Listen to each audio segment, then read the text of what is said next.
Hey, folks. Welcome to Market Intraday Analysis by InTheMoneyStocks.com, your leaders in pure technical analysis, avoiding all that Wall Street hype. Today, Thursday, December 3rd, 2009. Well, folks, the markets again are flat across the board, but it was a volatile morning. And let me just go through some of what happened this morning, folks. We got the initial claims report earlier this morning. That came out slightly better than expected. However, retail sales were absolutely atrocious.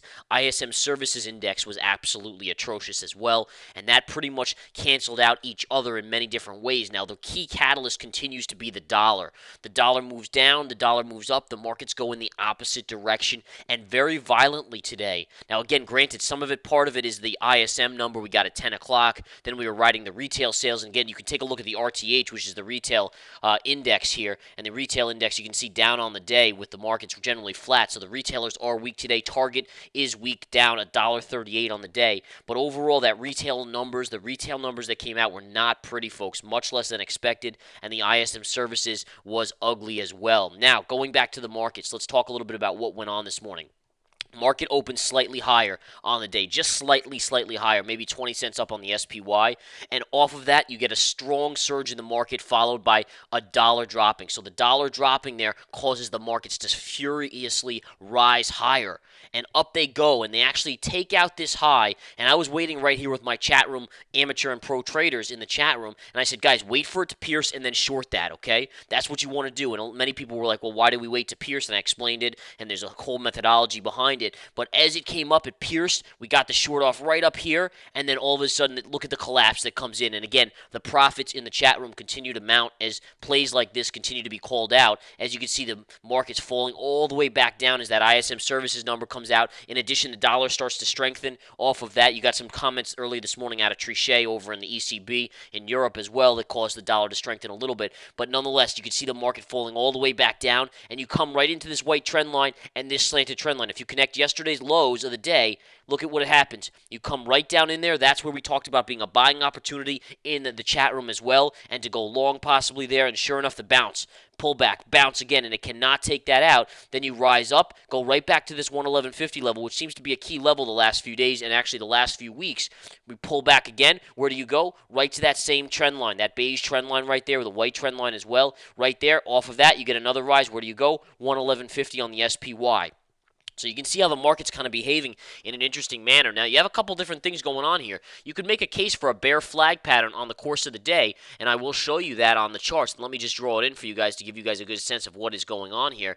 But look at this. If you take the high pivot from there and you bring it down, you actually have a little in spirit of bearish pattern development here. Now, again, do I think it's going to play out today? I'm very suspect. Why? Because the volume is really dying out here quite substantially. So the volume continues to be quieter in the afternoon sessions, and that generally means that we've been putting in the lows in the market occur at 10:30 to 11:30 a.m. Eastern Time, and sure enough, that holds true today again as the light volume takes over midday, late day, and then the markets float sideways to up. So again, while you have an in spirit of bearish flag pattern here, I wouldn't necessarily buy it hook, line, and sinker because of the fact that you have to take into account volume. There are multiple things that you have to take into the account, and that would be one of them. So there you have it, folks. Again, a nice drop down, sideways inside bars of that move off of the initial move up.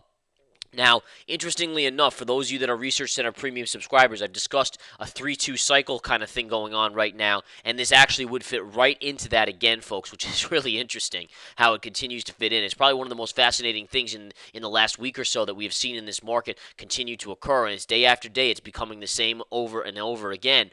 But in any case, what you do see here, folks, is the market basically flat on the day. And again, I'll give you guys like a little bit of a quote here on the overall markets. The Dow is literally up 1 point on the day. The Nasdaq up 6.5, and the S&P up 25 cents. So you can see you're really literally quiet on the day. Now gold is basically flat on the day. The GLD, let's punch up the GLD. You can see the GLD is actually getting a little bit of a push here lately, but it's only up 20 cents on the day. This is where it closed yesterday, and this is where it is right now. So you can see barely higher on the day on that GLD, but nonetheless it is up a little bit. I think spot gold is up about $2, and the USO, which was lower earlier, has made a little bit of a comeback back to the flat line as well. As you can see, this is where we closed yesterday, and this is where you are today on the USO. So basically a flattish day on almost everything out there. But again, the key happens to be the dollar. The UUP here as you can see, is rolling over, folks. And as this rolls over, it's going to raise that oil price. Remember, oil and gold should go this way.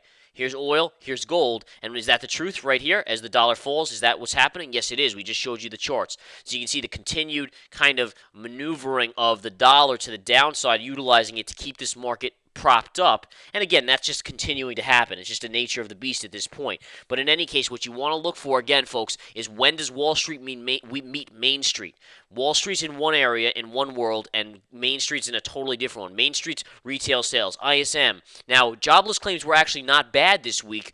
They were actually better than expected. But my whole theory, and again, I discussed this a little bit on the blog, but I discussed how you basically have a situation where last week for the jobless claims and such, you had Thanksgiving. So you figure a lot less layoffs are going to go off last week in regards to that. In addition, what you could also make a case of is people, how many retailers are going to be firing people before Black Friday and so forth. So to see jobless claims being slightly better, I don't necessarily put a lot of stock in that. In fact, I kind of put the asterisk next to that one, and then retail sales and the ISM numbers are a little more key to what I'd be looking for personally at how this economy is truly doing. Now, granted, regardless of retail sales and ISM numbers or any of these other indicators, and by the way, unemployment numbers tomorrow, it doesn't really matter because it's all about the dollar. Right now, the UUP is down 2 pennies, which is basically flat. What do we know about the markets? They're basically flat. If the dollar falls more, markets go up. All right, if the dollar starts to rally, markets go down. It's just that simple, folks. And I know it seems weird, right?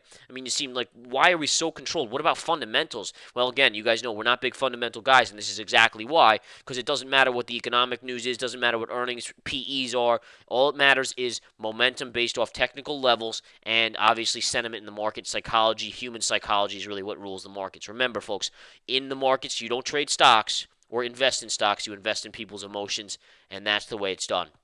All right, folks, that's all for today. Again, let's just touch back on the SPY. I encourage you all to come join the Research Center. It is fantastic. Everything included under that Research Center will continue to blow your mind, including the videos I do every night, which are in-depth in a major way on all time frames, on all markets, all these markets that we do on gold, on oil, on the dollar. And again, 45 minutes in length on technicals every night. You need to be appraised of the situations going on in this market so you can be ready. All right, again, guys, market's flat on the day. You can see you're just hovering right here. A little bit of an in spirit of bear flag continuing. And we will talk to you tomorrow. Take care.